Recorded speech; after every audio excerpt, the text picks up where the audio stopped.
Buenas tardes y vamos a empezar esta segunda sesión de este congreso dedicado a Medea, lecturas contemporáneas del mito de Medea. Vamos a empezar con la ponencia de Jorge Cano. Voy a hacer una breve presentación antes de dejarle la palabra. Jorge Cano es profesor de Filosofía Antigua en el Departamento de Filosofía y Sociedad de la Universidad Complutense de Madrid. Ha tenido un recorrido por varias universidades españolas y también latinoamericanas. Es especialista, como decía, de filosofía antigua, en el ámbito de la cual ha trabajado en particular la teoría política clásica, literatura griega, supervivencia, su transmisión justamente en la literatura occidental y también el papel de la tradición médica y fisiológica en la filosofía antigua. Entre sus publicaciones destacan justo una edición de asimismo de Marco Aurelio para la editorial Trotta, que acaba de publicarse, también los textos herméticos por la editorial Alianza, una edición de la Carta Séptima de Platón por Cátedra, el Edipo Rei, de nuevo por la editorial Cátedra. Y sin más dilación, Jorge, paso a dejarte la palabra. Muchas gracias, Cristina. Voy a comenzar leyendo un texto que no tiene absolutamente nada que ver con el mundo antiguo, más que temáticamente, pero que sirve un poco de contrapunto a lo que se terminó de ver para quienes estuvierais ayer, ¿no? Es un texto de Cristina de Pizan, una autora del siglo XV, que recuperando el motivo de Medea o la figura de Medea en la Divina Comedia de Dante, dice así: Medea, hija del rey de Colcos, versada en muchos saberes, quiso a Jasón, caballero griego de extraordinario valor, con un amor demasiado profundo y constante. Esta había oído decir que en el reino de la Cólquida se hallaba un carnero encantado de maravilloso vellocino de oro, del que, pese a parecer imposible empresa, habían profetizado que lo conquistaría un caballero. Queriendo acrecentar su fama y ponerse a prueba en tal aventura, Jasón salió de Grecia con sus compañeros en su búsqueda. Cuando llegó a Colcos, el rey le advirtió que ningún mortal podría apoderarse del vellocino por la sola fuerza y valor, porque estaba protegido con sortilegios, y que lamentaría verle perder la vida como a tantos guerreros muertos en el empeño. Jasón le contestó que la idea de su muerte no le hacía renunciar a la empresa. Es Medea, evidentemente, quien le consigue el vellocino, y dice: durante una larga conversación, a cambio de una promesa de matrimonio, le fue desvelando todos los sortilegios y diciéndole lo que tenía que hacer para conquistar el vellocino. Jasón juró que se casaría con ella, que nunca tomaría a otra mujer, que la amaría fielmente toda la vida, pero nada más conseguir lo que se proponía, la traicionó abandonándola por otra. Desesperada, Medea, que antes habría dejado arrancar el corazón que traicionara a Jasón, como él hizo con ella, jamás volvió a sentirse feliz. Evidentemente, esta lectura es una lectura ya romantizada y totalmente novelesca de todo el mito de Medea, pero en el que vemos realmente cómo se desplaza, lo que estábamos hablando ayer, dónde se desplaza el eje. Hoy voy a querer hablar un poco precisamente de qué significa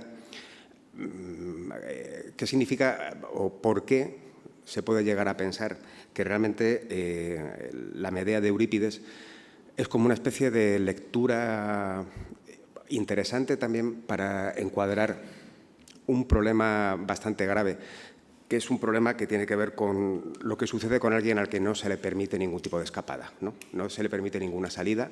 Medea es una figura que no tiene ninguna posibilidad de escapada a lo largo de todos los ayudas, todas las participaciones o todas las colaboraciones que hace con la empresa de Jasón. Va generando la imposibilidad de la vuelta atrás, va generando una especie de callejón sin salida, como una especie de imposibilidad de regreso hacia atrás, y eso finalmente le acaba abocando a una opción concreta. Vamos a hacer un pequeño repaso a lo que ayer se vio un poquito por delante, ¿no? Vamos a ir sumando de alguna manera las causas, ¿no?, que llevan a Medea a esta especie de callejón sin salida, ¿no? Esta imagen de Medea, esta imagen tan hermosa, ¿no?, y tan rara, la reconocemos como Medea precisamente por todas las serpientes que tiene a su alrededor, ¿no? Que generalmente la serpiente no es un animal que tenga unas connotaciones tan negativas en el mundo antiguo, sino que tiene unas connotaciones vinculadas con los antiguos cultos a la tierra y vinculados con estos seres que permiten, o estos seres que se mueven entre las diferentes estancias que hay dentro del inframundo, ¿no?, al igual que nosotros nos movemos por las habitaciones de nuestras casas, ¿no? Esta imagen es una imagen que tiene que ver con el final de la tragedia, ¿no? De manera que es solamente un momento para verlo. Es el momento en el que, en esta especie de lugar central, el hermano de Creusa va a intentar quitarle la corona, ¿no? Y vamos a intentar hablar de todo lo que lleva a este proceso, ¿no? Esta imagen nos muestra seguramente una Medea peleando con el dragón, ¿no? Como saben ustedes, más o menos el comienzo de la relación entre Medea y Jasón comienza en el punto en el que el rey Eetes le propone a Jasón una especie de hazaña improbable, que es uncir esos toros de bronce y arar con esos toros de bronce un campo y después echar los dientes del dragón que Cadmo mató en Tebas para que salgan de allí una serie de guerreros que se peguen entre ellos. Evidentemente, esa prueba es algo improbable de conseguir. Jasón vuelve a la nave Argo y habla con sus compañeros. Sus compañeros, siempre mucho más valientes que él, se ofrecen todos ellos a llevar a cabo la empresa. Y finalmente uno de ellos, el más cabal, Argo, hijo de Frixo, le dice: bueno, hay una chica que se llama Medea, que igual podemos contar con ella, ¿no? Medea, esta figura que aparece como una figura excepcional, dice de ella Apolonio de Rodas en las Argonáuticas.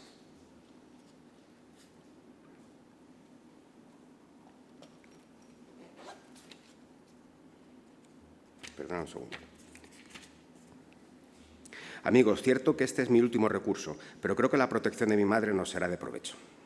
Una joven ha crecido en el palacio de Eetes, a la que sobre cualquier criatura la diosa Hécate enseñó a fabricar sus filtros, todos los que producen la tierra firme y el agua versátil. Con ellos apacigua la llama del fuego infatigable y al momento detiene los ríos que fluyen con estruendo y varía el curso de los astros y de la sagrada luna. De ella nos hemos acordado ya fuera del palacio por el sendero al venir hacia aquí, por si pudiera nuestra madre a su hermana convencerla de socorrernos en esta prueba. Evidentemente, Medea está apareciendo aquí como una figura bastante excepcional, una figura que es capaz de detener el curso natural, es una figura capaz de hacer aquello que podemos considerar casi un milagro. De manera que la cosa no empieza bien, ¿no? Empiezas a pedirle un favor a una diosa que habría que calcular también un poco el impacto de estas palabras, ¿no? En Diógenes Laercio nos encontramos una referencia a Empédocles, que tiene bastante, al filósofo siciliano, que tiene bastante que ver con esto. Decía Diógenes Laercio: por lo demás, incluso él mismo lo declara en sus poemas, eso y otras cosas, cuando dice: todos los fármacos contra los males y el remedio a la vejez, vas a aprender que para ti solo yo te declararé todo eso. Harás cesar la furia de los incansables vientos que irrumpen con sus ráfagas sobre la tierra y arrasan los campos. Y otra vez, si quieres, suscitarás los vientos contrarios. Aportarás, tras la tenebrosa lluvia, oportuna sequía, benéfica para los pueblos, y lograrás, tras la sequía estival, torrentes de agua que revivan las plantas. Harás regresar del Hades el espíritu de un difunto. Se nos está encuadrando perfectamente cuál es la práctica que va a llevar a cabo Medea y también la práctica que se está llevando a cabo por parte de Empédocles, que es una práctica que tiene que ver con todas las poblaciones del norte de Europa, todas estas poblaciones vinculadas con Tracia, Escitia y el Mar Negro, las zonas de las que proviene también Medea, que son poblaciones en las que hay una especie como de figuras chamánicas o mágicas que están a medio camino entre los dioses y los hombres. Y este va a ser el gran problema para entender a Medea. El problema es que no se entiende cuál es su naturaleza divina y no se entiende cuál es realmente su rango natural distinto. A partir de aquí, Medea, hay un momento muy bonito en la épica de Apolonio de Rodas, ¿no? El dios Eros, bueno, el pequeñito dios Eros, le lanza esa flecha que le produce una especie de enorme proceso fisiológico de enamoramiento. Y en ese proceso fisiológico queda prendada de Jasón y evidentemente a partir de aquí va a empezar ya todo lo que es esta especie de épica erótica que tiene que ver con la obra de Apolonio de Rodas y con todo el viaje de los argonautas.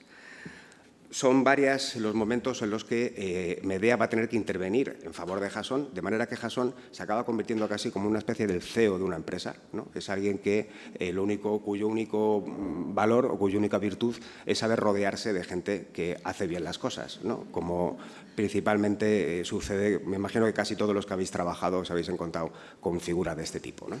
Gente que son buenos haciendo equipos, ¿no?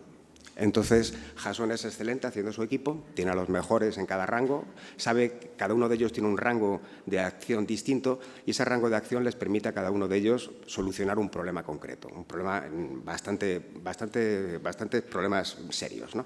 Medea va a ser la que posiblemente les saque de todos los marrones, por así decirlo, desde que comience el contacto con estas figuras. En primer lugar, va a darle los ungüentos que le van a hacer inmune al fuego de los dragones. En segundo lugar, le va a enseñar a tirar la piedra en el lugar concreto para que todos los guerreros se maten entre sí. Y cuando su padre Eetes, enfadado porque Medea está actuando demasiado en favor de estos extranjeros, ya empiece a alertarse, va a robar directamente ella el vellocino de oro, en algunos casos matando al dragón y en otros casos durmiéndolo, mediante ensalmos y encantos. De manera que ya tenemos dos acciones de Medea en favor de estos argonautas, de estos extranjeros. En tercer lugar, va a tener que dar muerte a su propio hermano para poder salir huyendo, y va a dar muerte a su propio hermano dejando los trozos, al igual que Pulgarcito, con las migas de pan, para que el padre tenga que ir recogiendo cada uno de ellos y parándose cada uno de ellos para poder llegar a enterrarlos. Otra tradición dice que lo mata directamente en una especie de emboscada, una especie de como de trampa, ¿no?, en la que le ofrece la posibilidad de volverse con ellos y, aprovechando un momento de confianza por parte de su hermano Absirto, lo mata. Se supone que lo mata en un lugar que se llamaba Tomos, que en griego se llama Rodajas, que es algo bastante claro, ¿no? Ahora mismo me parece que hay algún caso últimamente famoso, ¿no?, que nos podría llevar a algún tipo de referencia cercana, ¿no? En cuarto lugar, evidentemente el crimen de un hermano obliga a una purificación, y para eso tengo a mi prima Circe, que me puede hacer una purificación ad hoc, ¿no? Entonces, Jasón y Medea viajan directamente a la isla de Circe, donde Circe, esta maga fabulosa con la que tiene relaciones Odiseo en otra relación distinta, entre el encuentro de Circe y Medea y el encuentro de Circe y Odiseo pasa muchísimo tiempo mitológico, muchísimo, son todas las dos guerras de Troya entre medias, o sea, pasa muchísimo tiempo, de manera que nos puede llegar a hacer pensar que tanto Circe como Medea también tienen una cierta se conservan muy bien a pesar del paso del tiempo, ¿no? Es decir, parece como que no envejecen, ¿no? Algo también que a Jasón debería de haberte alertado de que estaba pasando. En siguiente lugar, acaban en la isla de Alcino, también la isla de los Feacios, conocida por el episodio de la Odisea, donde los pocos cólquidos, o sea, los propios habitantes de la Cólquide que llegan a acudir allí para reclamar a Medea, acaban siendo también despreciados, porque Medea inventa la treta en esos momentos de convencerle a Alcino, rey de los Feacios, de que si están casados Jasón y Medea, no la puede expulsar de vuelta a casa. Entonces, en el momento, sacan el vellocino de oro, como en las películas de Hollywood, más o menos, ¿no? Tienen el vellocino de oro, yacen juntos y ahí se casan. De manera que tienen la primera experiencia erótica, ambos, sobre esa piel de oro. Algo bastante bonito y bastante cinematográfico también, ¿no? Uno se imagina también ahí, seguramente, una llama ahí, una especie como de fuego ardiendo alrededor. Una vez que salen de ahí, porque ya no la pueden devolver de vuelta a casa, no la pueden deportar de vuelta a casa por estar casada, por estar ya bajo la autoridad de un marido, viajan a Creta, donde se encuentran con el siguiente episodio importante de la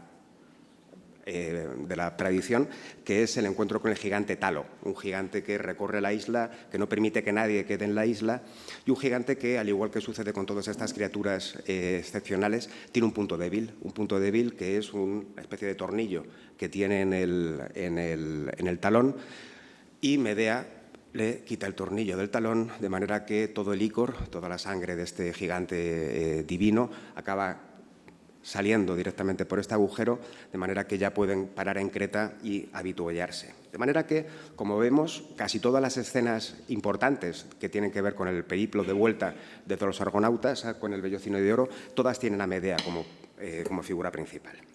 Una vez que llegan a Grecia, una vez que llegan ya como más o menos a casa, nos encontramos con que, evidentemente, claro, algo tiene que hacer ese Jasón con el vellocino, y tiene que hacer también con todo lo que ha sido esa especie de desprecio y prueba final al que le ha sometido su tío Esón, ¿no?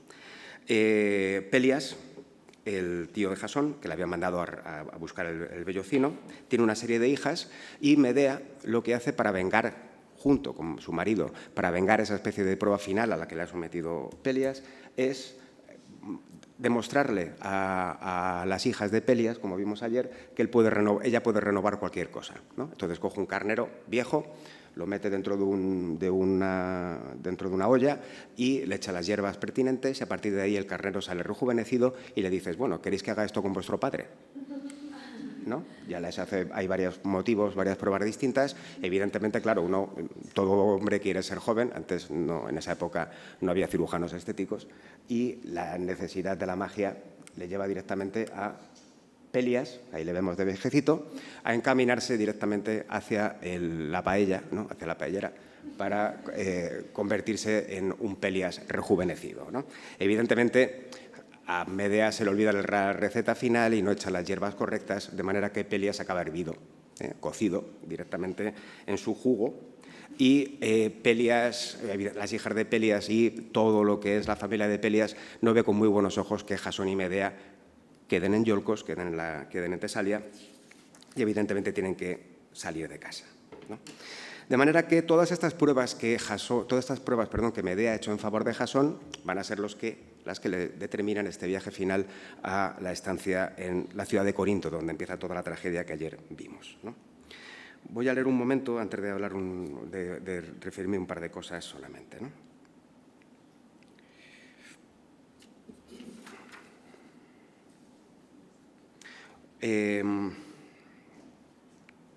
Todas estas cuestiones que ayer hablaron tanto Beatriz Bossi como Ana Carrasco, ¿no? Acerca del problema, de alguna manera, el problema moral o el problema motivacional, ¿no? Que está detrás de la tragedia, ¿no?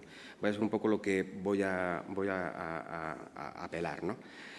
En Eurípides ya no son los valores heroicos los que emergen, sino que se rebajan en la dimensión de la vida cotidiana, en la que los personajes se encuentran actuando. La historia de Medea se convierte en la historia de una mujer bárbara, procedente de Cólquida, una tierra lejana e incivilizada, y es una figura de algún modo híbrida, una hechicera a la que Jasón tomó como esposa para su beneficio.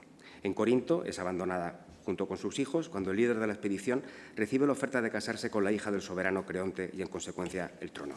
A merced de un destino adverso, lejos de su tierra natal, sin familia a la que recurrir porque la ha traicionado a toda. Esto se dice desde el primer verso de la tragedia, es prosdidusa, ha traicionado a toda su familia, de manera que ya no tiene posibilidad de vuelta atrás. Da rienda suelta a una ira implacable. Después de haber causado la muerte de la nueva esposa de Jasón y del rey Creonte, aunque internamente en conflicto y desgastada hasta el extremo por el amor maternal, planea matar a sus hijos para golpear al infiel Jasón de la manera más cruel posible.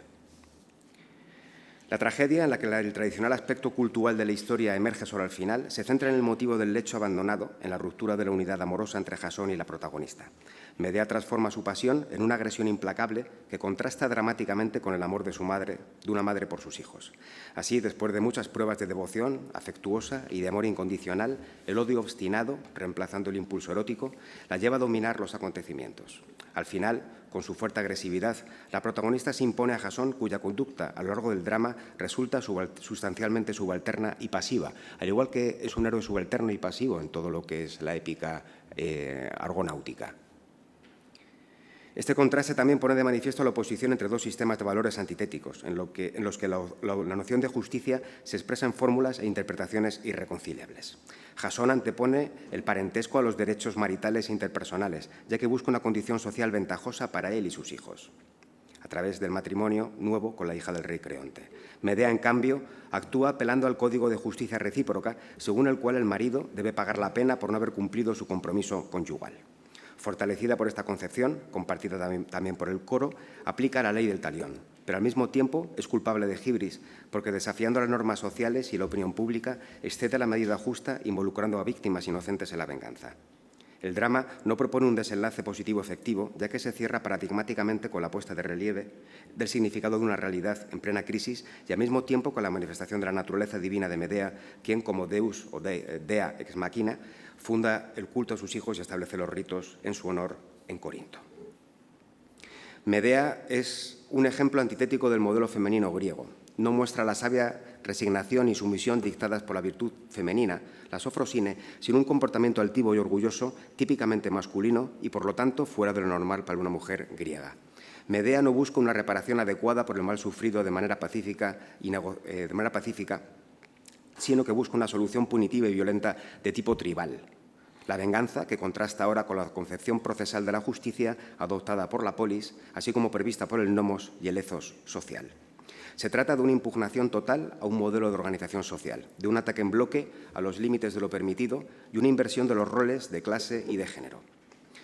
Con efectos semejantes a la llegada del dios Dioniso en Bacantes, no sé si recuerdan más o menos lo que significa la llegada de un dios a una ciudad, significa darle la vuelta absolutamente a todo. No sé si conocen, por ejemplo, la película o la novela de Pier Paolo Pasolini, Teorema, que significa la llegada de esta figura, ¿no?, de este extranjero a una casa en la que todos los miembros de la casa que tienen contacto con esta figura acaban absolutamente fuera de sí, ¿no? Acaban absolutamente rotos por dentro, rotos por algo. La llegada de un dios a una ciudad o la llegada de un dios a un sitio siempre supone una alteración absoluta de las propias condiciones de posibilidad. Y hay algo que tiene que ver también en esta llegada de Medea. Medea no llega como una diosa al igual que Dioniso, porque Medea necesita otro tipo de ardides y otro tipo de trampas, pero más o menos el efecto es el mismo. El efecto es una destrucción absoluta de lo que hay, ¿no?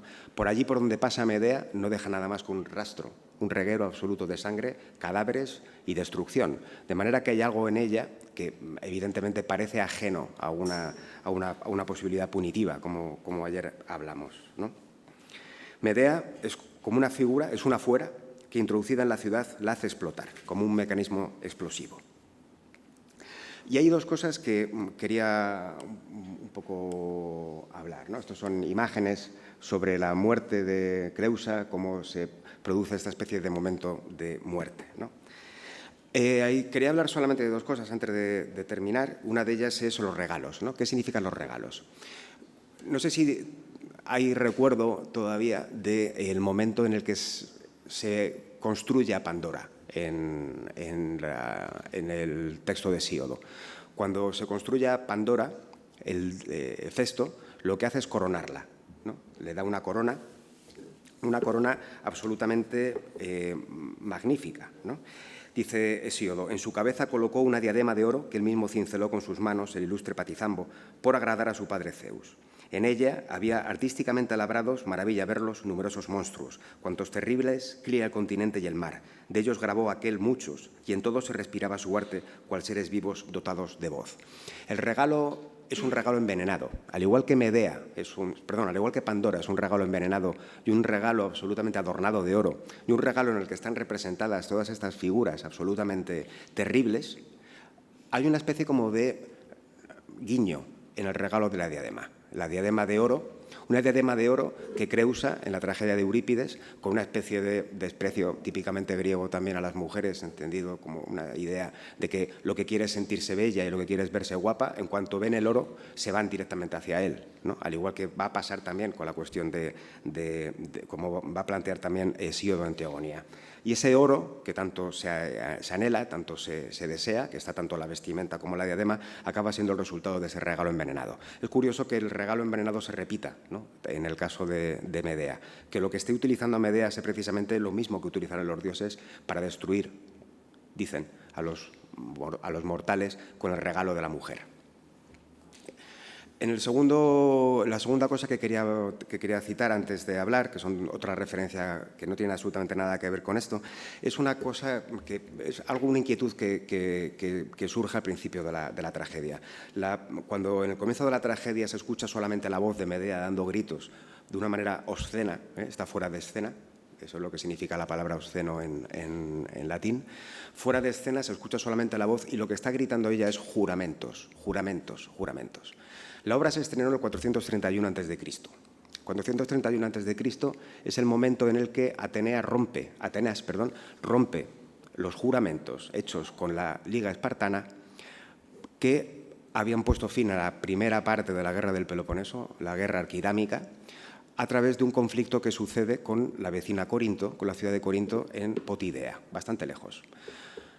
Atenas va a romper los juramentos y esa ruptura de juramentos va a desencadenar todo lo que es el proceso de lo que va a ser la segunda parte, la parte fuerte de la guerra del Peloponeso, en la que sucede en época de Pericles. De manera que este grito a juramentos, juramentos, juramentos, justo en el momento en el que Atenas acababa de romperlos, me imagino que a los atenienses no les sentó nada bien, al igual que tampoco les sentó nada bien que en un momento de ardor bélico en el que precisamente todo está ideología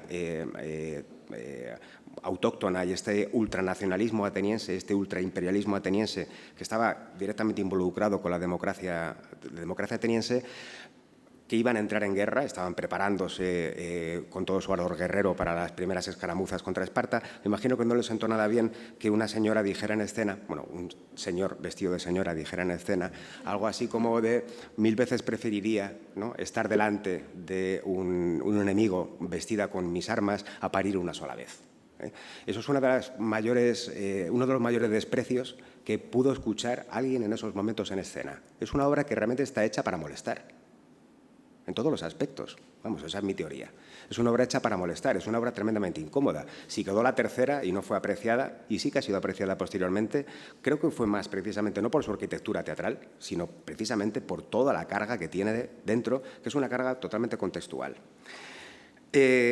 Acerca de estos juramentos, dice Tucídides en un momento, ¿no? Tucídides en el libro 3, ¿no?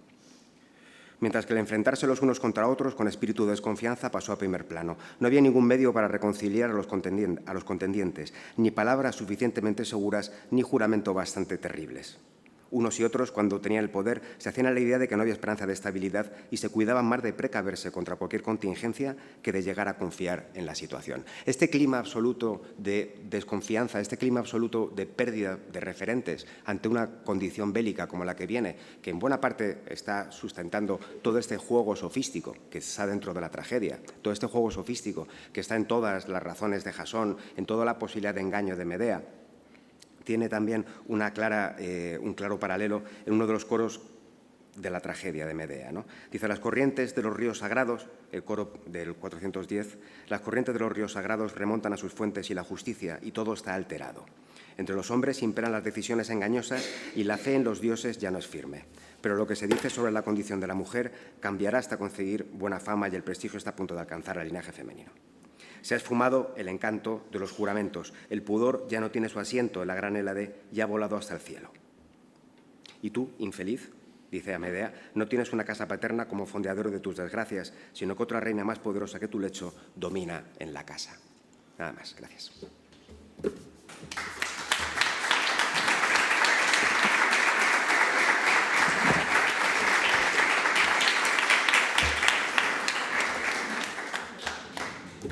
Muchísimas gracias, Jorge. ¿Te presento?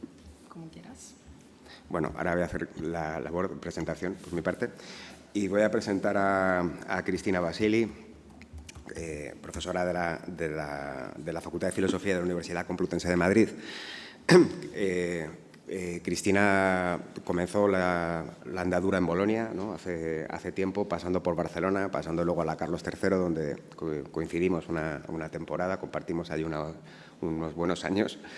Y la verdad es que tiene un pie siempre puesto en la antigüedad, pero sobre todo trabaja sobre teoría política y recepción de política contemporánea, principalmente con autores ya más del siglo XX, con Walter Benjamin, con Hannah Arendt, con Leo Strauss y con principalmente Simone Weil, ¿no?, la filósofa francesa, de la que ha trabajado bastante también vinculado con todo lo que es la labor de Simone Weil con el teatro proletario, ¿no?, con el teatro que Weil llevaba a cabo, las representaciones de tragedias griegas en el movimiento operario, ¿no?, movimiento fabril francés de entreguerras. Y está trabajando bastante sobre feminismo, y me parece que hoy va a ser un poco el tema central, ¿no?, que va a abordar la figura de Medea por parte de esta importantísima autora alemana, Christa Wolf.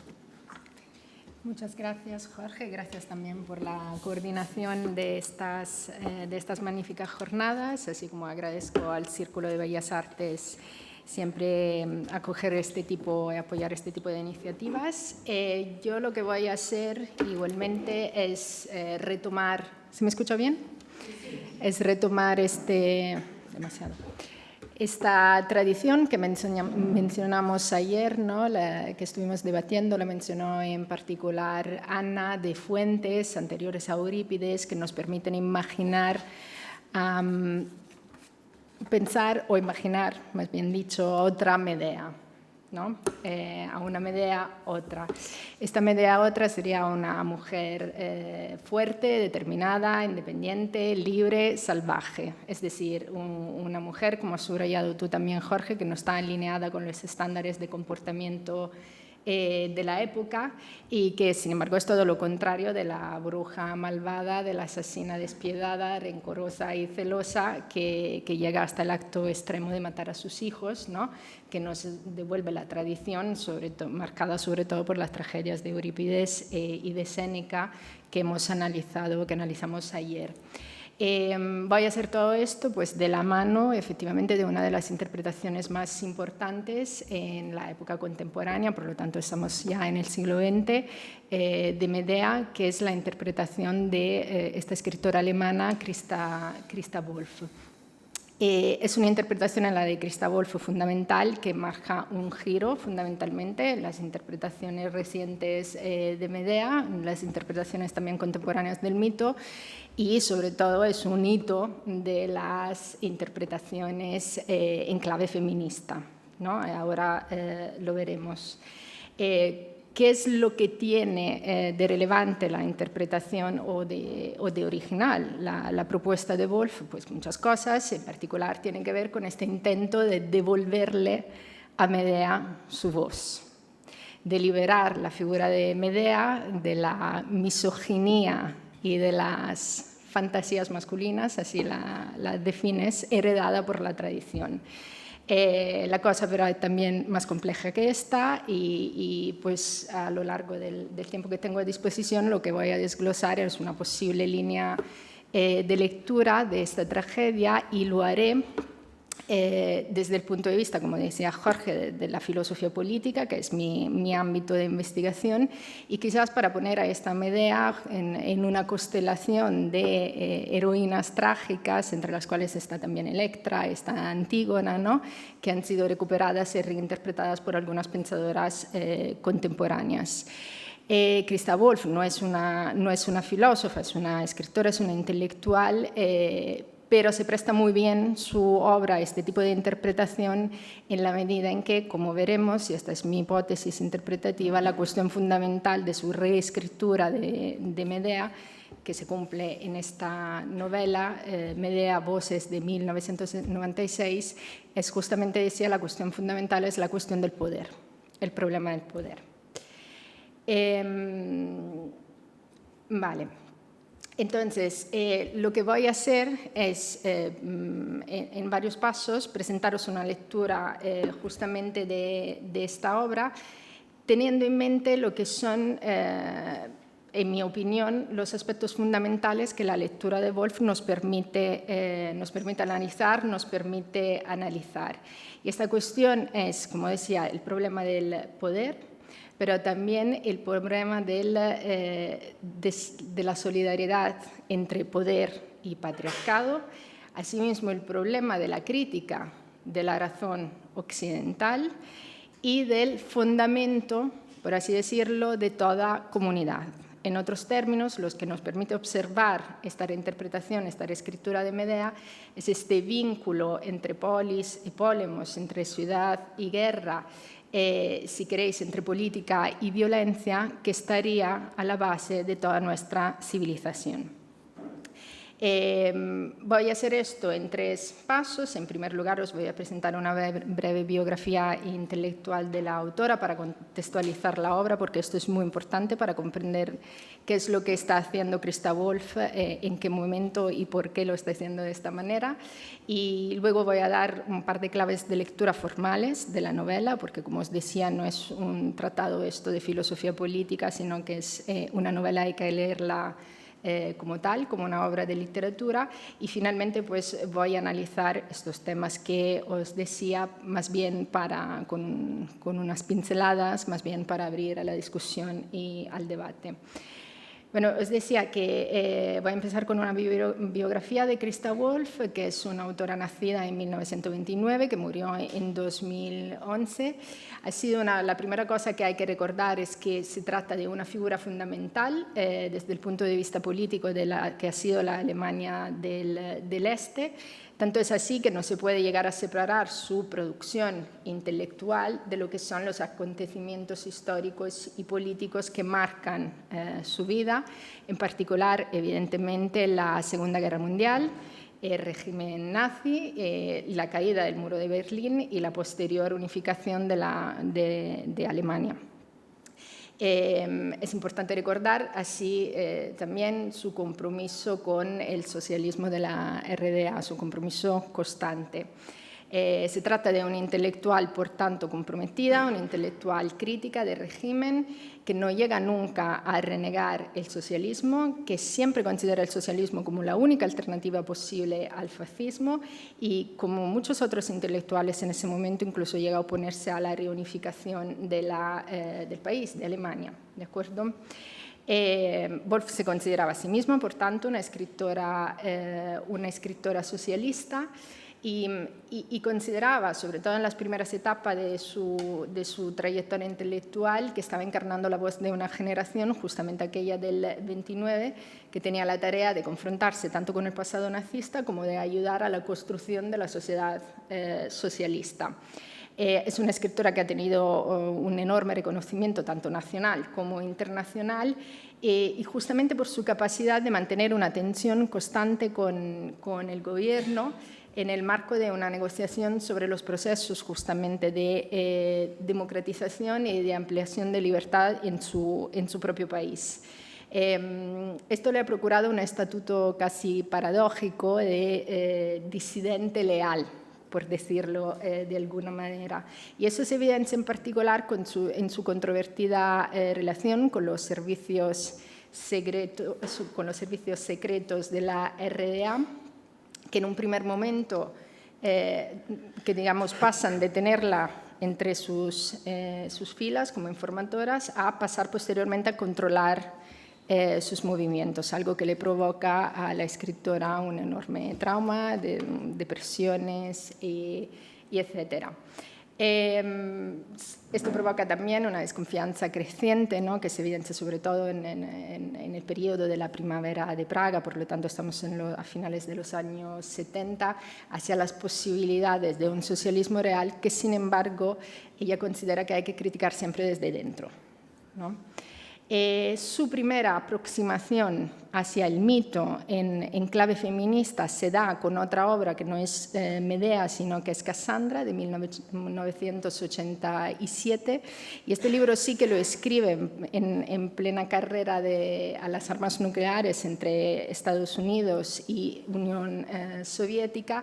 Y ahí también elabora una primera aproximación, o la que ella define como una investigación de la paz, que pretende demistificar esa noción masculina de heroísmo que ha sido transmitida a lo largo de la historia y pretende criticar también esa fe ciega en la civilización occidental, en su desarrollo tecnológico.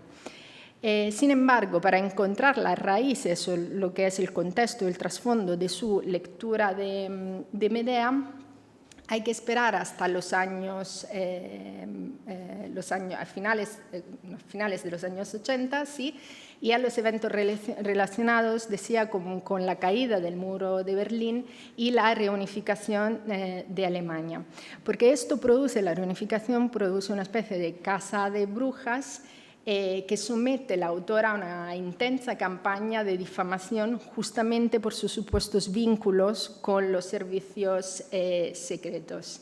Y es en ese contexto, por tanto, histórico, político y existencial, que se produce esa identificación de la autora con Medea o con su Medea, puesto que en su versión, en su reescritura, su interpretación del mito, Medea es una heroína destronada, alienada, perseguida, atrapada entre dos mundos, la Cólquides y Corinto, que están separados por un abismo infranqueable.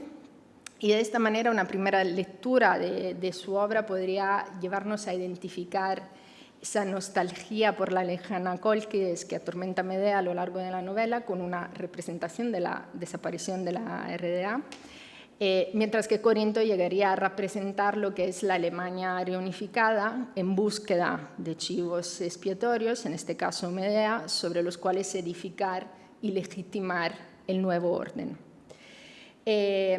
Sobre la génesis de la novela se ha expresado en varias ocasiones su autora y ha apuntado tanto a este tipo de solicitaciones, por así decirlo, biográficas y políticas, como a justamente las lecturas de fuentes diversas con respecto a Eurípides.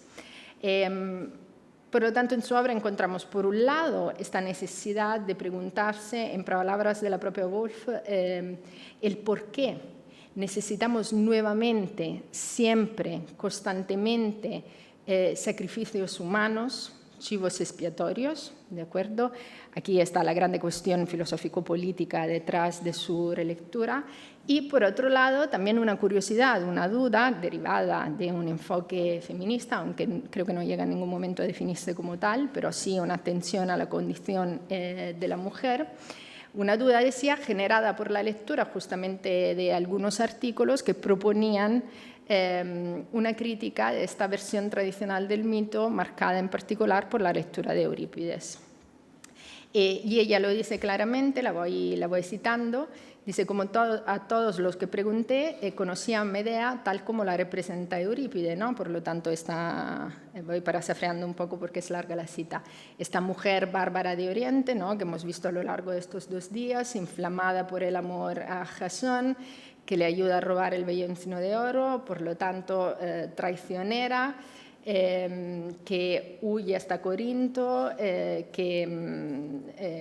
es desterrada de la ciudad, que está demente, dice Woolf, por los celos, el orgullo ultrajado, que mata a la hija de Creonte, que finalmente mata a sus propios hijos. Nos dice Woolf, no me lo podía creer. Y dice literalmente, una curandera, una hábil practicante de la magia, pues así debía ser en los estratos más profundos del mito, que se remontan a épocas en que los niños eran la propiedad más valiosa de una tribu y en la que las madres eran muy apreciadas precisamente porque garantizaban la continuidad de la tribu, pues tal mujer asesinaría a sus hijos. No puede ser. Entonces, a partir de ahí, Woolf se aficiona, podríamos decir, a esta idea defendida por otros, entre otros, por ejemplo, por Robert Graves, esto lo mencionó también Ana Carrasco ayer, a esa idea, ¿no? Que sabemos que es una idea efectivamente controvertida, de que el primero en acusar de infanticidio a Medea sería Eurípides, y que, en cambio, hay fuentes antecedentes, hay fuentes distintas, como por ejemplo Píndaro o Pausania, que incluso describen sus intentos de salvar a sus hijos, llevándolos al santuario de Hera, que considera como un lugar seguro, mientras en realidad son los corintios los que terminan lapidando a los niños. Y así lo relata, de hecho, Christa Wolf en su novela, mantiene el episodio tal cual. Por lo tanto, para Woolf, que se empeña mucho en defender la cientificidad de su teoría, esta versión tradicional del mito, canónica, ¿no? Mayoritaria del mito, según ella, no sería otra cosa, como os decía, de esta fantasía masculina, mientras que ella quiere defender esa otra Medea.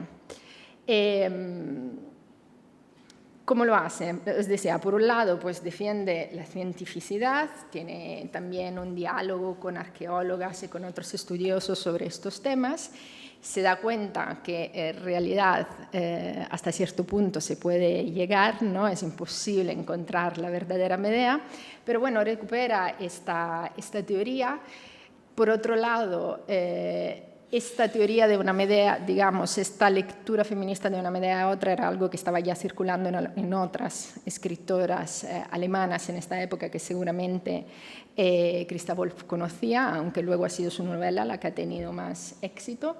En todo caso, lo que hace la autora en este libro es traducir, digamos, el mito para adaptarlo también a sus fines y al contexto contemporáneo, forzando incluso un poco las fuentes. No tendremos tiempo de entrar en estos detalles, pero señalaré algunas cosas.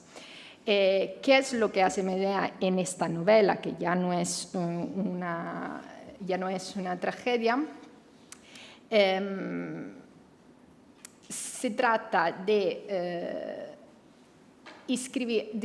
de una reescritura, de acuerdo, integral del mito. Hay personajes incluso que no aparecen y que ella inventa, como el amante de Medea, que le sirve para decir que realmente quien estaba celoso era Jasón, porque Medea era una mujer independiente que hacía su propia vida y que consideraba a Jasón, decepcionada como mucho por Jasón, que consideraba una persona inferior.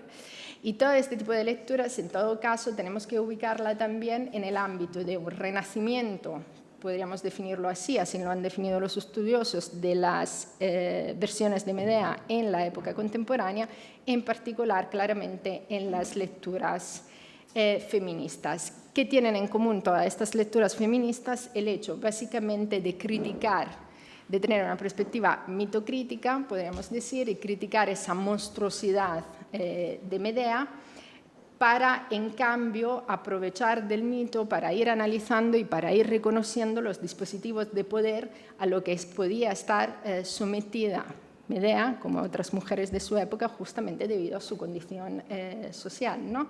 De mujer, recordamos, y de extranjera. ¿Cómo obtiene Woolf este efecto? Es decir, se trata de una novela, por lo tanto, evidentemente, la forma no es indiferente a la sustancia.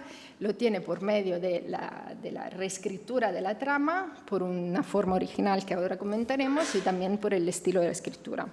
En relación a la trama, Woolf pone en cuestión todo. Es decir, a partir de lo que es la premisa fundamental de la mala fama de Medea a lo largo de la tradición, es decir, el problema central del infanticidio, ¿no? del asesinato de sus hijos. Woolf libera a Medea del asesinato de sus hijos, la libera del asesinato de su hermano, por lo tanto ella no ha matado tampoco a su hermano, la libera del asesinato de Creusa, que ella llama Glauce, y la libera también de la traición de su país y de su padre. Es decir, Medea en realidad se transforma en la víctima inocente de los corintios, en una mujer que es valiente, sabia, que tiene que huir de su país por unas intrigas de poder que llevan a la muerte de su hermano. Por lo tanto, no se va porque se ha enamorado de Jasón, sino que se va porque su padre ha asesinado a su hermano. Entonces se tiene que ir, tiene que huir.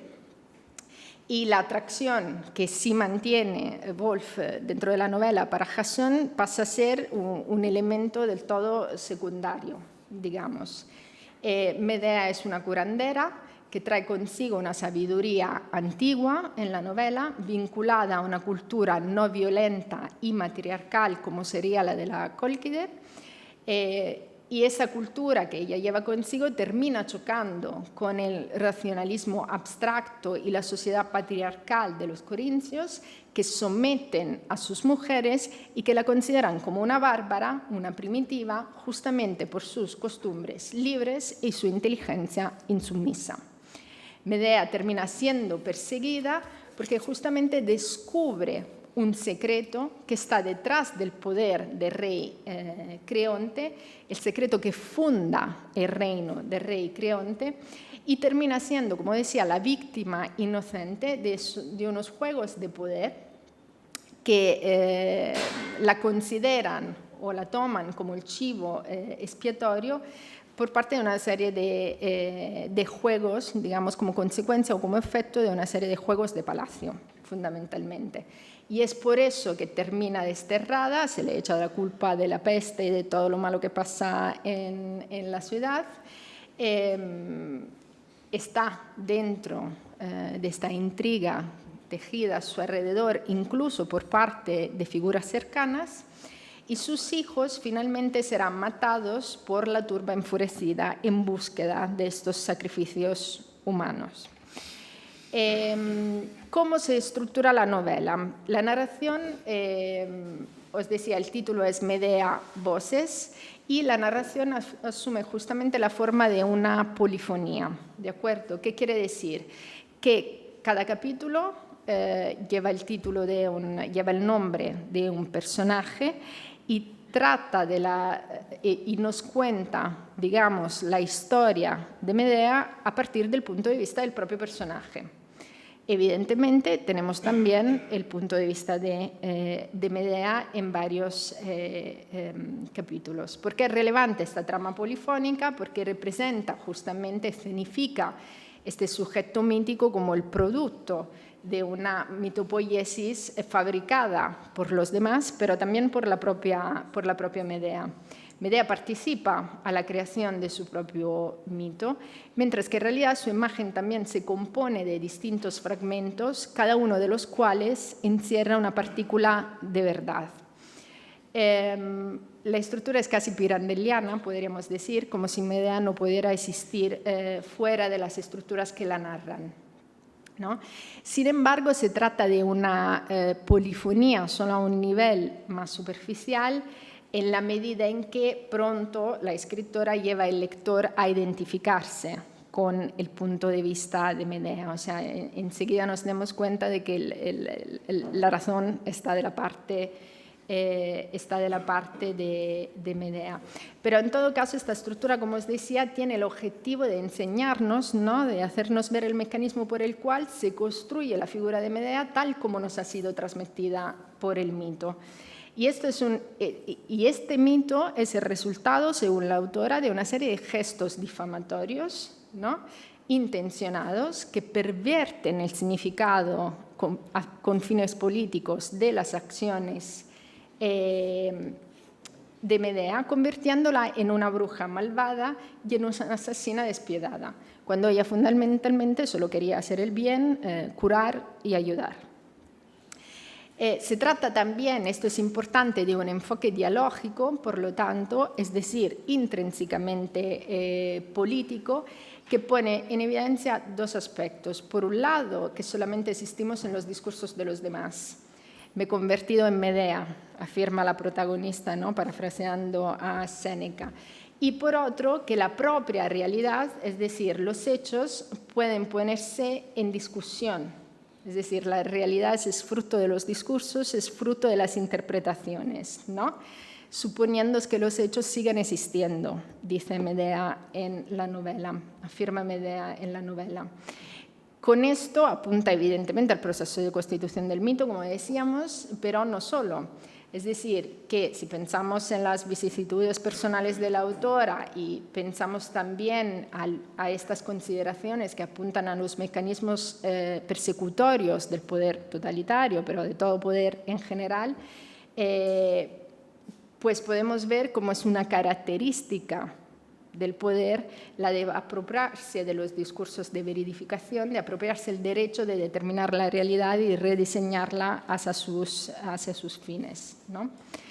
En todo caso, como os decía, se trata de una lectura crítica del mito, se trata de una lectura apologética, evidentemente, de la figura de Medea, que, como os decía, forma parte también de la tradición de la crítica feminista, que tiene el objetivo de poner al descubierto, en primer lugar, la exclusión histórica del punto de vista de las mujeres, así como la misoginia latente de nuestra cultura.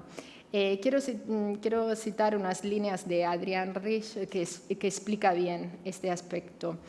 Y nos dice, o quizás el gesto que está al fondo de esta relectura, nos dice esta estudiosa, la revisión, el acto de mirar atrás, de ver con ojos nuevos, de entrar en un texto antiguo, es para las mujeres algo más que un capítulo de la historia cultural. Es un acto de supervivencia. Hasta que no comprendemos los supuestos en los que estamos empapadas, no podremos conocernos a nosotras mismas. Necesitamos conocer la escritura del pasado y conocerla no para transmitir una tradición, sino para romper su dominio sobre nosotras. Y esto es justamente lo que procura hacer la Medea de Woolf. Este efecto lo tiene la escritura con dos mecanismos paralelos que menciono solamente. Ambos los encontramos aquí, que son, por un lado, un desplazamiento del punto de vista, como hemos dicho, ¿no? Se trata de una apología de Medea que permite finalmente la identificación con la que la tradición ha apuntado como el otro, la mujer, el bárbaro, el extranjero, el niño, si queréis, ¿no? Por otro lado, o sea, la identificación con el otro en el sentido de lo que la tradición considera y constituye como otro, ¿no? Evidentemente. Por otro lado, el segundo mecanismo es el de la deslegitimación crítica de la narración tradicional, lo hemos visto, que es reconocida claramente, abiertamente, como el resultado del producto de la sociedad patriarcal. Ambos mecanismos, decimos, están en acto en Medea y esto abre o vuelve esta novela realmente una novela riquísima de ideas, de intuiciones y también de posibles lecturas, ¿no? El énfasis puede ponerse en la condición de la mujer, en la cuestión incluso de la raza. Podemos ver una sombra del antisemitismo, por ejemplo, en esta cuestión de los sacrificios humanos, el chivo expiatorio. La cuestión de la raza es visible también en el hecho de que Medea sea extranjera, sea esta mujer salvaje de la lejana Cólquides. Podemos ver un reflejo de las circunstancias históricas, de la vida de la autora, también la tensión, la oposición arquetípica entre lo masculino y lo femenino, entre los sentidos, las pasiones y la razón, un largo etcétera. ¿De acuerdo? Esto lo menciono solamente, evidentemente no vamos a tratar de ello, son muchos de los temas también que hemos abordado durante estos días, entonces me voy a centrar solamente en las cuestiones que os mencionaba al comienzo, respaldada, sin embargo, por una observación de la propia autora, es decir, de la propia Christa Wolf, que nos dice que Medea no es un recuento antropológico del mito, ni una historia simplista de hombres contra mujeres, de una sensual religión de la luna y la tierra contra una fría y abstracta teología del cielo, sino que es un estudio del poder y de las operaciones del poder, el del comportamiento de los seres humanos bajo presión cuando el poder los aprieta. Es claro que esto es imposible. Entonces, si leemos a Medea desde el punto de vista, ¿no?, de un libro sobre el poder, de una narración sobre el poder, pues cabe preguntarse qué es lo que nos dice acerca del poder, ¿no? En mi opinión, para resumirlo, lo que nos dice este libro acerca del poder son dos cuestiones fundamentales. La primera, que el poder es violencia, el poder siempre es violencia, siempre es dominio. La segunda, que esa violencia, en tanto que fundamento de la política, representa el origen de la política. Pero no se trata, y ahí está la clave, de un origen lejano, de un origen digamos, de un pasado remoto de la civilización de la que nos hemos librado, sino que la misma civilización, nos viene a decir el libro, es el resultado de una construcción ideológica que procura ocultar su origen. Es decir, ese origen, que es la violencia, que está detrás de toda comunidad, de toda civilización, de todo orden político, es también el destino de la política así entendida. Y es un destino justamente en la medida en que se configura como dominio patriarcal y masculino, ¿vale? Dicho en otros términos, el poder, tal como lo entendemos hoy, no es otra cosa que el resultado de una cultura y de una sociedad patriarcal que se esconde detrás de la misma racionalidad occidental, ¿vale?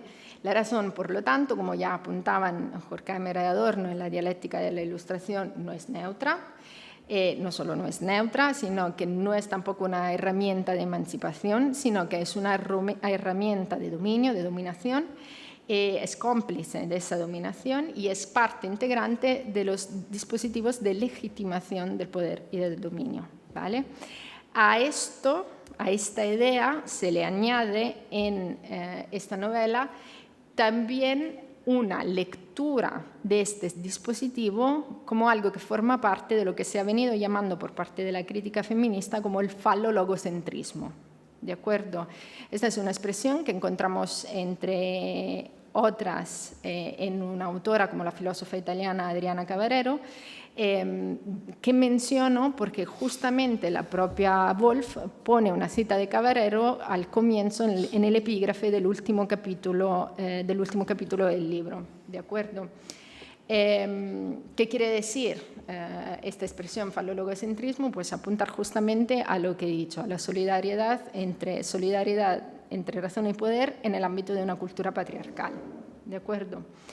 ¿Qué quiere decir entonces? Que podemos leer justamente esta Medea como una investigación acerca de la fundación patriarcal del orden político, de todo orden político conocido, que a la vez, sin embargo, y con esto me gustaría cerrar, presenta también una tensión hacia un horizonte otro que se sostiene sobre una resistencia interior, pero no solo, al orden y al status quo.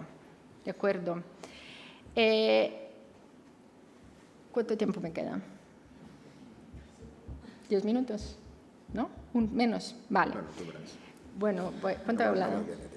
¿Sí? Vale.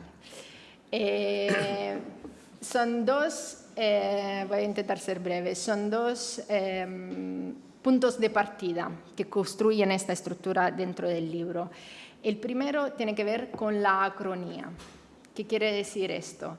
Que es en la dimensión acrónica, fuera del tiempo, que tenemos que situar a Medea. Esto nos lo dice Woolf en el comienzo del libro. De hecho, la primera cita que encontramos es justamente acerca de esta anacronía, que es una conjunción de planos temporales diferentes.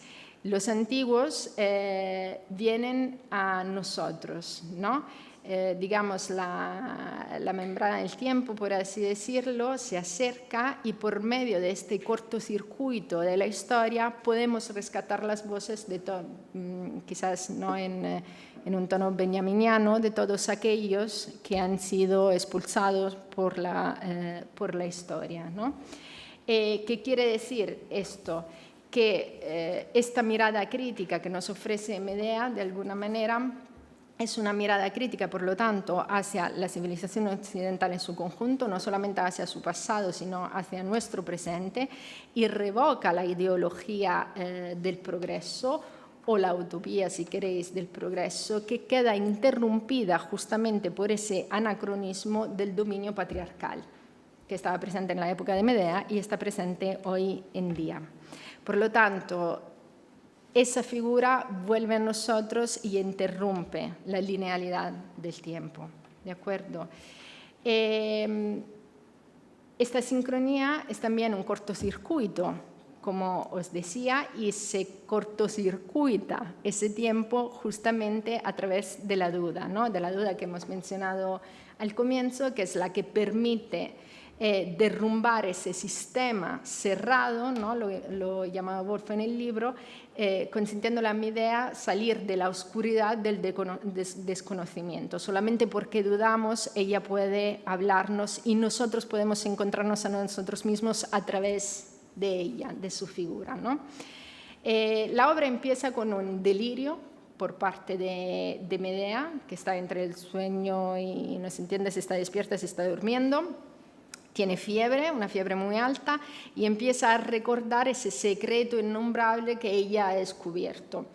Y ese secreto es el núcleo de toda la historia y lo anuncia la escritora ya desde el comienzo, aunque de forma muy acertada, pues nos lo desvela solo al final de la novela, que es muy interesante, es muy captivante de leer, ¿no?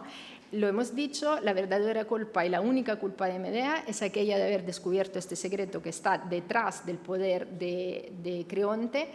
¿Y cuál es ese secreto que está voy a hacer un spoiler, destripe? ¿Cuál es ese secreto que está detrás del reino de Creonte? Ese secreto que está detrás del reino de Creonte es el asesinato de su hija mayor, Ifinue. ¿De acuerdo? Por tanto, aquí no es Medea quien mata a nadie, sino que es el rey que mata a su hija. Entonces, desde la condición estática del delirio, Medea puede decir, hoy yo estoy mal de la cabeza o esta ciudad está fundada sobre un crimen. Por lo tanto, este delirio de Medea no tiene nada que ver con lo que decía Jorge, ¿no? Con los gritos bestiales y desarticulados a los que la tradición ha condenado a las mujeres de Medea, ¿no? Víctima de sus pasiones incontroladas, sino que es el efecto de la extrema lucidez de Medea. Ella descubre lo que tiene que permanecer oculto. Es decir, que la ciudad se fundamenta sobre un crimen y quien revela este secreto está perdido. Por esto Medea está perdida.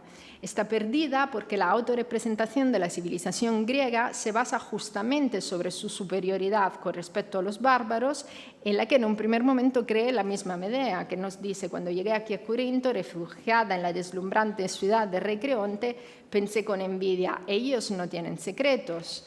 Y ellos mismos están convencidos de ello. Pero Medea percibe que hay una distancia entre ella y los griegos, ¿no? Y dice: siempre estaré extranjera, siempre me considerarán salvaje porque no soy sumisa como sus mujeres, ¿no? Entonces, ¿qué necesita Medea para descubrir ese secreto? Necesita ejercer una segunda vista. Esa segunda vista que ella tiene, que también su magia, es un don heredado por línea matrilineal, nos lo dice, heredado por su madre, que no sería otra cosa que su instinto, su intuito, ¿no? Que la lleva a seguir a la reina Mérope en los sótanos del Palacio Real, donde descubre el esqueleto de esta muchacha muerta, ¿no? Se trata de un descenso, de un verdadero descenso a la caverna, que es justo lo opuesto del salir de la caverna del filósofo platónico, ¿no? Medea es como Antígona, busca en la oscuridad, desciende en los ínferos, revuelca las entrañas del poder y de la sociedad. Y va buscando allí, nos dice Wolf, el punto en el que desde tiempos remotos la gente ha estado muriendo y renaciendo, y donde con el humus de los muertos se cuece lo que está vivo.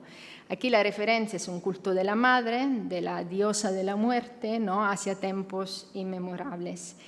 ¿Qué es esta virtud mágica? En otros términos, este poder generativo, fundamentalmente genéticamente vinculado a las mujeres, de los que los hombres están desprovistos, es justo lo que le permite a Medea darse cuenta de que el magnífico y luminoso palacio de rey Creonte está en realidad construido especularmente sobre el abismo, sobre la oscuridad.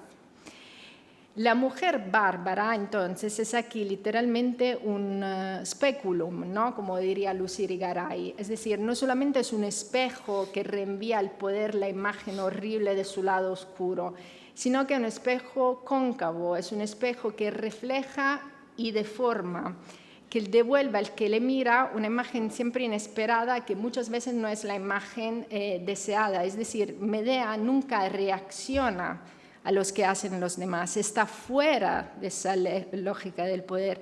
Ella actúa, no quiere ser domesticada y no quiere ser tampoco esa figura del otro que sirve para sustentar el orden. ¿De acuerdo? Entonces decía, y con esto ya voy cerrando, que Medea deforma y revela.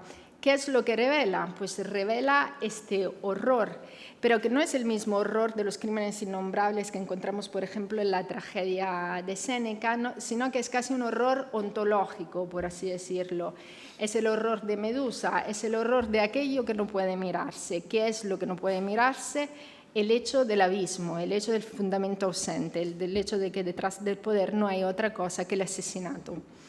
En acto, o como en el caso de Creonte, o en potencia, es decir, la guerra. La guerra es el fundamento de nuestra concepción del poder y de la política, e incluso de nuestra civilización. Y nos dice Medea en las palabras de Wolf: desde entonces solo puedo ver toda esta magnífica Corinto como la efímera imagen especular de la eterna necrópolis. Y me parece que aquí también reinan los muertos, o es el miedo a la muerte lo que reina, ¿no? Ve a decírselo a Thomas Hobbes. Entonces, si este orden se funda sobre el asesinato, quiere decir que el orden de la polis se funda sobre un crimen.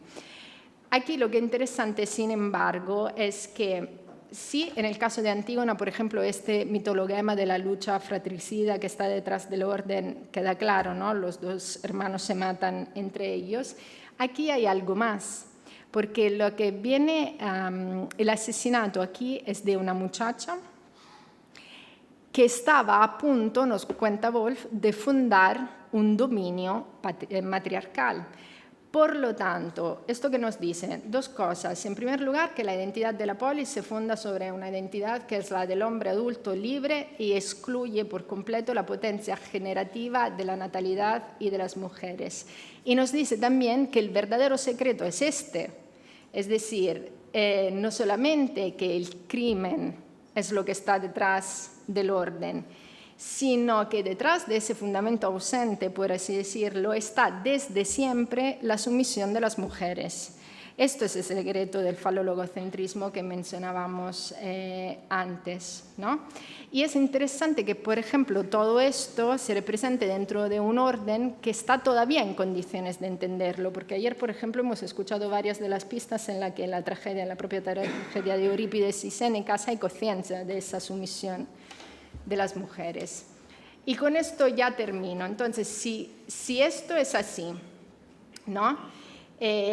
Si no se le puede decir la verdad a los hombres sobre el orden político porque de otra manera se vuelven ingobernables, esto implica, y si lo que hay detrás de toda política es la guerra, esto implica también la gran pregunta de la crítica feminista o de parte de la filosofía política, es decir, ¿es posible pensar y actuar la política de otra manera?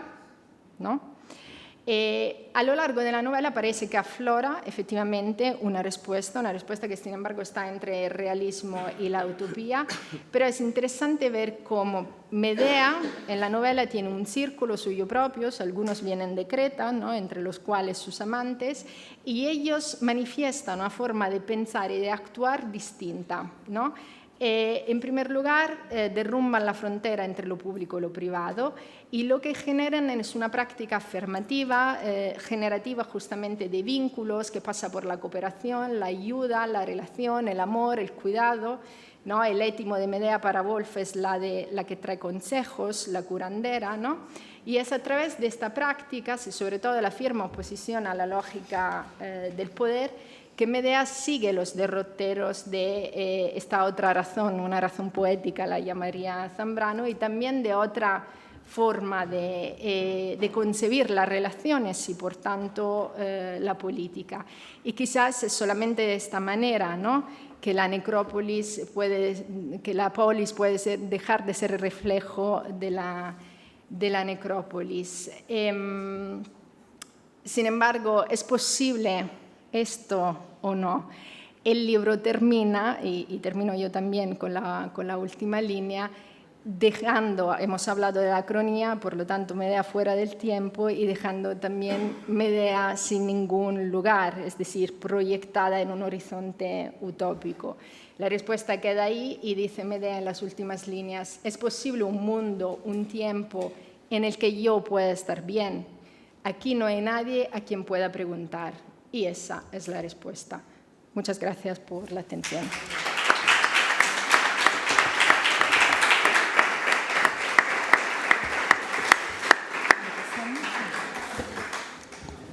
Bueno, muchas gracias, Cristina, por la charla. La verdad es que ha sido bastante clarificadora. Y queremos dar la posibilidad, sobre todo a la sala, porque ayer empezamos ya también un poco a hablar de otras cuestiones y no sé si quien haya estado presente ayer o que quiera estar hoy atento y quiera hacer alguna intervención, estamos encantados de escucharlos. Solamente quería hacer una pregunta porque he visto la ópera el otro día. Sí. ¿Y por qué, igual es una abogada, porque claro, hay tantas interpretaciones por lo que os he oído, ¿por qué se repudia Jason a Medea? ¿Por qué es hechicero? Porque, bueno, principalmente... Es que eso no me quedó claro ni con la ópera ni con la película. Bueno, pues si no ha quedado claro con la ópera es porque igual hay un problema con la ópera. La ópera empieza matando a los hijos. O sea, sí, bueno, es spoiler. Pero, vamos, eso es lo que pasa con el mito, que todo el mundo sabe cómo acaba, ¿no?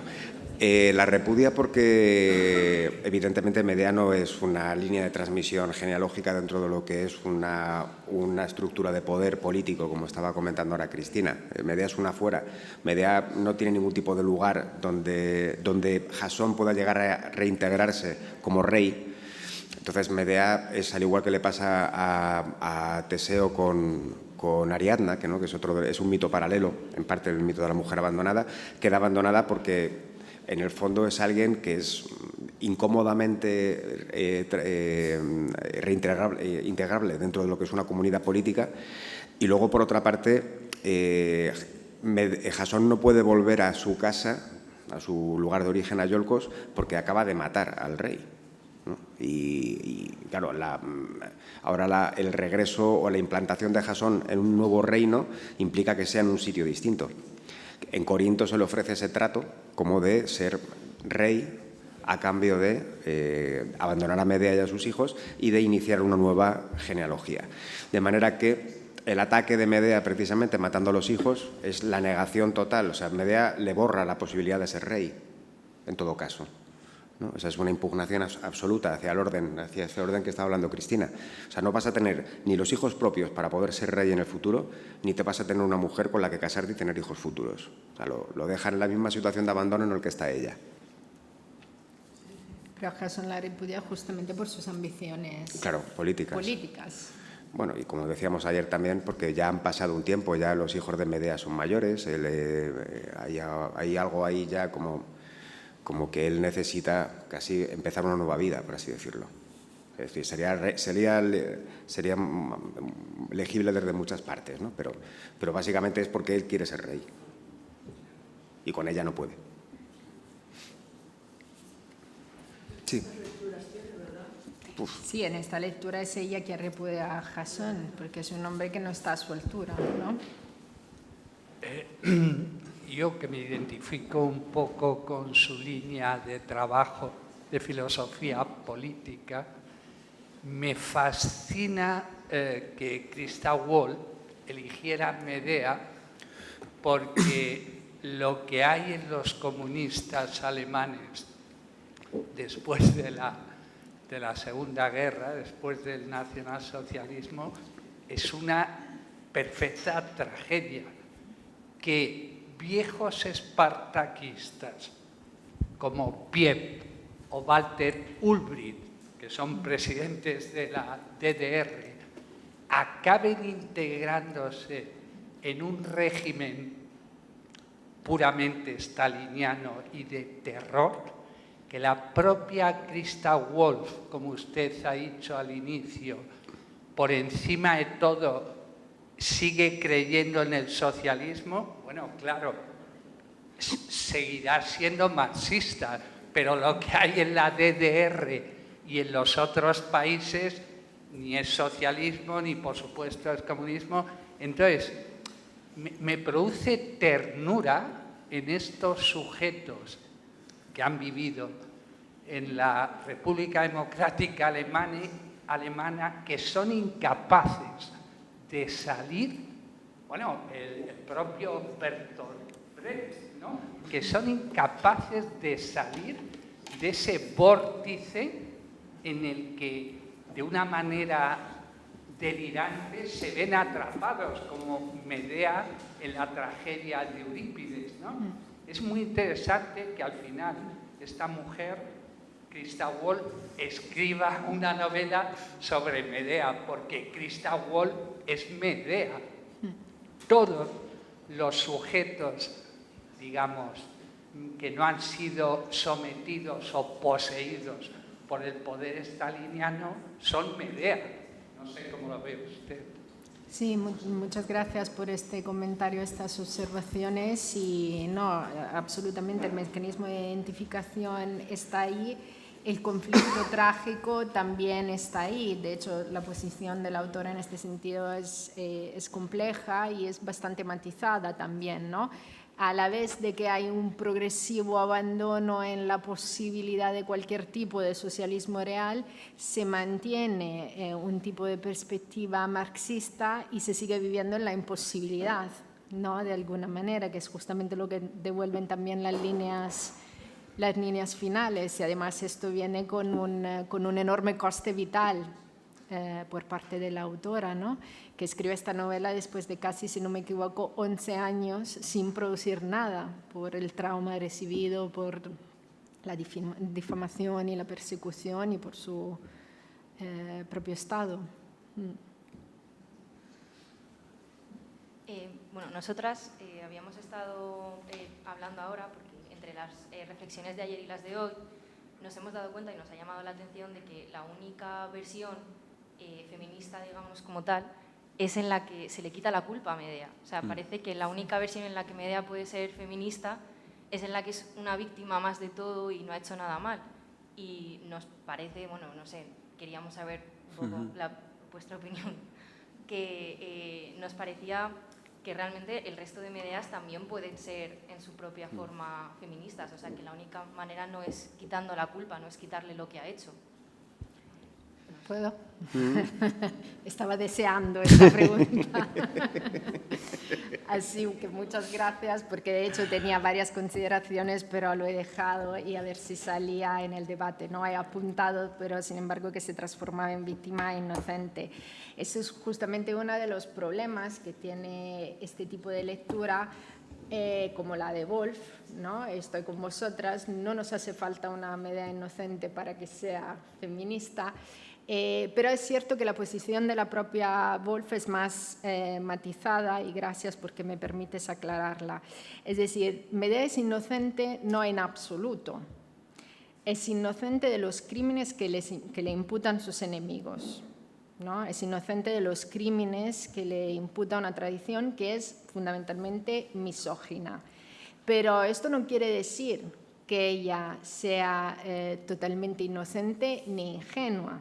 En cambio, es una mujer muy inteligente, que conoce perfectamente los mecanismos del poder, que lo dice claramente, se mancha incluso con ellos, que tiene sus crímenes y sus pecados. Hay una parte que no pude leer donde decía, bueno, si no la encuentro nada.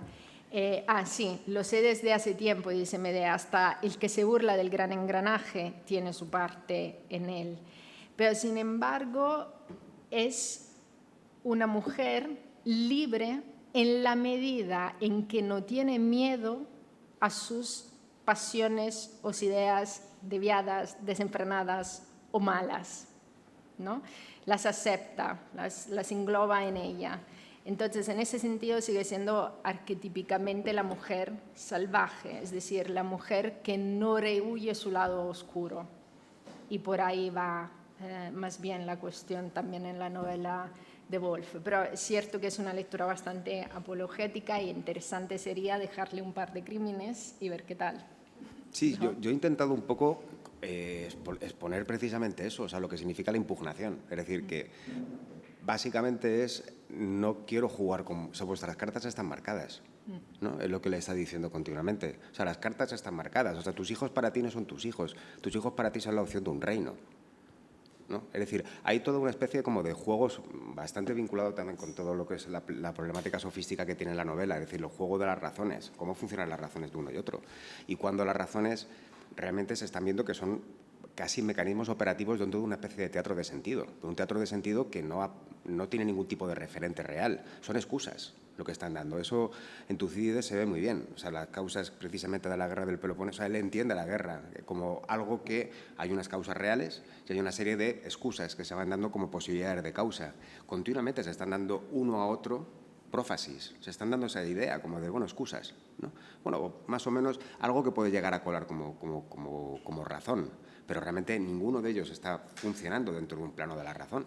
De manera que lo que hace Medea con el acto es impugnar esa razón podrida, esa razón política que es una especie de máscara, ¿no? Una máscara que lo que hace, como dice Cristina, es encubrir un crimen originario o un crimen continuo, una violencia continua, ¿no? El hecho de que el Estado o el poder es el que tiene la capacidad de ejercer violencia, el único, ¿no? Y a partir de ahí se monta todo lo que es este teatro de causas de culpables, inocentes y una serie de cuestiones que están dentro de una especie de lógica vinculada con ese ejercicio de la violencia.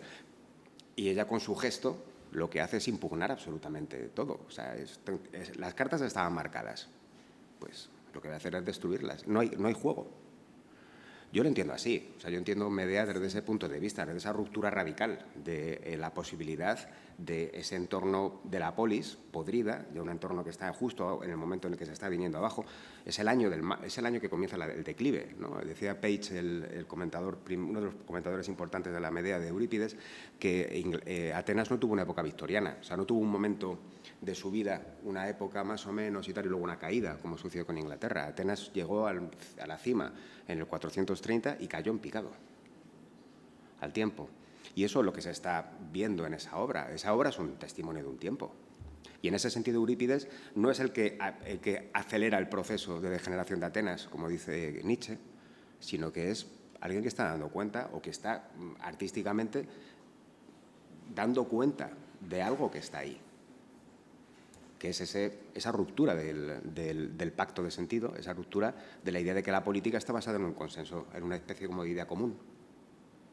Es kratos, es poder, solamente. Perdón. Muchísimas gracias a los dos por la intervención.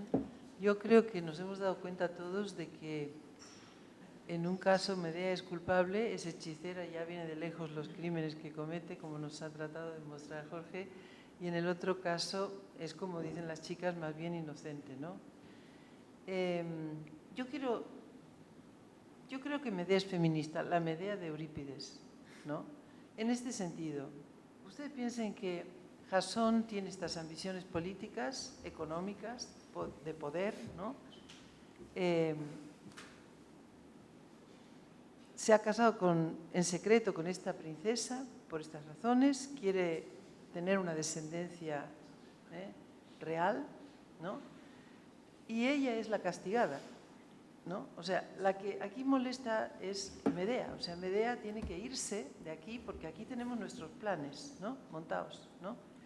Entonces, ¿ella qué hace? Pues no va a ser así, va a ser que no, ¿no? O sea, lo que pasa siempre en la ciudad, y eso, si no, leed Aristófanes, con las mujeres, es que en muchos casos, ¿no?, mandan los hombres y ya está. Incluso eligen el marido, los padres, etcétera, ¿no? Bueno. Y aquí yo creo que sí que hay un gran manifiesto feminista, en el sentido de decir, primero, no me engañas. O sea, mira, Jasón, ya me puedes contar que esto es para mí un beneficio, ¿no?, y que para tus hijos también va a ser buenísimo. Primero es un desenmascaramiento de esa situación, clarísimamente, ¿no? Y luego ya el castigo a esa pretensión, ¿no? Entonces, bueno, sí que se le va la mano de la forma que se le va la mano, pero si entendemos que ella tiene ese código de honor y que ella tiene esos poderes que tiene, yo creo que es vengadora de muchas mujeres de todos los tiempos, ¿no?, que han tenido que pasar por esto, ¿no?, por esta situación, ¿no? Entonces yo creo que sí que tiene rasgos feministas en el sentido que es la voz de la mujer que dice ya está bien, ¿no? Bueno, no sé qué pensar.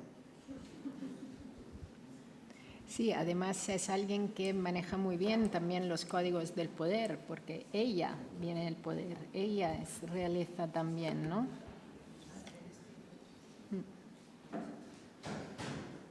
No, y además ella es decir, el final, ¿no?, esta crátera que es totalmente, no le he puesto porque bueno, o sea, este vaso que es totalmente operístico, en el final lo que se está contando es precisamente esto. Ella sale con el carro del sol. Hay una cuestión que también salió ayer hablando, ¿no?, con Beatriz, que es como si fuera una naturaleza híbrida. Y en la tragedia, todos esos bandazos que da, es como si no se diera cuenta de que tiene una naturaleza híbrida, de que tiene una parte de mujer y tiene una parte de diosa. Y hay algo ahí, como que al final, el final es esa manifestación plena de la deidad, cuando al principio parecía que era una mujer solamente, ¿no?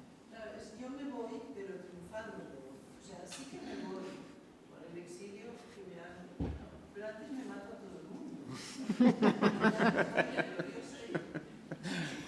¿Quién no quisiera ser Medea? Bueno, pues sí. Perdón. Bueno, iba a hablar justo sobre la naturaleza híbrida que ha remarcado también Jorge al principio. Y me parece que no solo, desde mi punto de vista, con lo que ha dicho las chicas acerca de la culpabilidad, me parece que esa figura híbrida que habla desde el rincón, ¿no? Entre la locura y entre la lucidez, entre la inocencia y la culpabilidad, y desde el primer momento, por unir las dos charlas, quizá esa naturaleza híbrida la he visto también en ese lado de la culpa, en que no está ni en la culpa ni está en la inocencia, lo está viendo desde otro punto, que es el rincón, ¿no? Desde las dos paredes, de donde se unen las dos paredes, y que puede contemplar con otro carácter. Totalmente. Por eso no quiere ser tampoco el otro de ese otro, ¿no? Está en una grieta, está en una frontera, lo que está diciendo es cambiar, romper, como tú decías, destruir incluso este mismo orden simbólico. Tenemos tiempo para una pregunta más. Vale, la última allí. Muy bien. Yo me he leído Medea y me parece muy curioso que no solo hace una crítica a esta sociedad patriarcal, sino también a esa pregunta de que está bien si hacer caso a lo que yo creo, que debo hacer, o tengo que hacer caso a lo que dicen los dioses, porque al fin y al cabo Medea se venga de Jasón porque él ha cometido un delito en contra de los dioses, que es que le ha abandonado y ha dejado a sus hijos, y no solo eso, la ha engañado. Y me parece muy curioso. Sí, allí es la cuestión de los juramentos, y hay una cuestión muy interesante en la tragedia, que es cuando le dice a Egeo, ¿me coges, o sea, me das acogida? Y le dice el otro, sí, y dice, júramelo, ¿no? Hay una especie como de pulsión hacia ese tipo de seguridad que algunos analistas han visto como una especie de rasgo infantil del carácter de ella, ¿no? Pero en el fondo es lo que cimenta realmente las relaciones humanas, ¿no? Es decir, la confianza. La capacidad de mantener los pactos, diría Hannah Arendt. Sí. Y Egeo, en cuanto le dice, juro que no te voy a extraditar, ¿no? Ahí dice, vale, ya me voy contigo, ya me quedo segura, ahora ya puedo...